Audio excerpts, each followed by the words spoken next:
Hello, my abnormal family. Missed you guys. Got another encounter for you. I hope you all enjoy this one. I think you're going to really like this one. I have never done an encounter over the Bear Man, so this will be my first one to talk about the Bear Man. Not real familiar with the Bear Man, but I would assume that it could be a Sasquatch, and the reason for that is I'll tell you at the end. I have my theory. That's why I believe that. So I'll let you hear that at the end. But until then, let's go ahead and get to this encounter. This happened October 14th of 2024. It was the sighting of a bear man. My family loves the outdoors. We take every chance we get to enjoy a nice weekend. Often we take family trips to go hiking and to camp out. A few days prior, my dad and I decided to plan a hike. We decided that we wanted to hike an area that we weren't familiar with. I thought it would be great to hike and camp somewhere we hadn't been before. I did some searching online and located a trail campsite that was intermediate rated hike with the campsite near the top of the mountain. We would have to bring our camping gear with us up the mountain. The morning of the trip, we woke up at 5 in the morning. We organized our camping gear in the car and we started the trip. The weather was perfect. We had no trouble finding the parking area for the hiking trail and we got our pack set up. My dad and I had a great time hiking up the mountain. The wildlife and the plant life were abundant, perhaps even a little overgrown, over the path. At the top of the mountain was a beautiful view. Down the trail about a mile there was a camping area that was set up near a flowing river. It appeared that we had the place all to ourselves. My dad and I enjoyed the peacefulness of the flowering water that blew and grew underneath us. The sun was starting to set in the west and was beautiful. We had just had dinner and we were leaned back in our chairs when we heard strange noises through the woods. It sounded like a bullhorn going off in the distance. My dad heard it too. We both looked at each other and said, "What the hell is that?"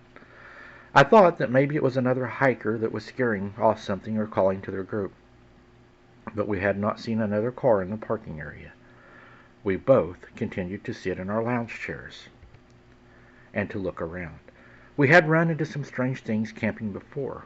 My dad is never quick to go into panic, and we shrugged off the noise.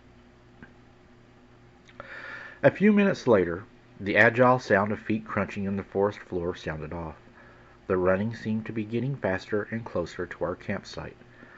The realization that someone, or maybe a bear, was running up to the campsite fast, and we jumped up out of our seats, rushing to grab our knives, and we hooked them to our belts. Something appeared from the wood line across the camping area and paused. We ducked behind our tents, and I took out my binoculars to get a better look, since it seemed to be kind of sort of camouflaged. I zoned in and I saw that it was a man standing there, a bullhorn at his side. Over his face he wore a bear head, and the rest was fur cascading around his body. I was terrified. He was staring right in our direction. I felt our eyes lock onto each other. "I don't like the look of it, Dad," I whispered. "All right, we will start running back down the trail. The only thing we can do is to get to the parking lot as fast as we can." We prepared ourselves and we took off running from behind the tents. It was a good thing that we were going downhill, I thought to myself. Then a thud of footsteps behind me caused alarm bells.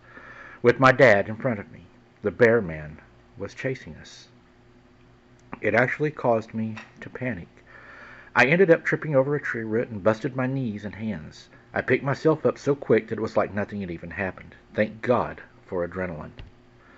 I didn't hear any more thudding footsteps trailing us anymore, but we continued to run down the rest of the trail.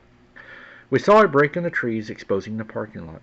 We both leaped into the car. My dad sped off, kicking up dirt and small rocks along the way.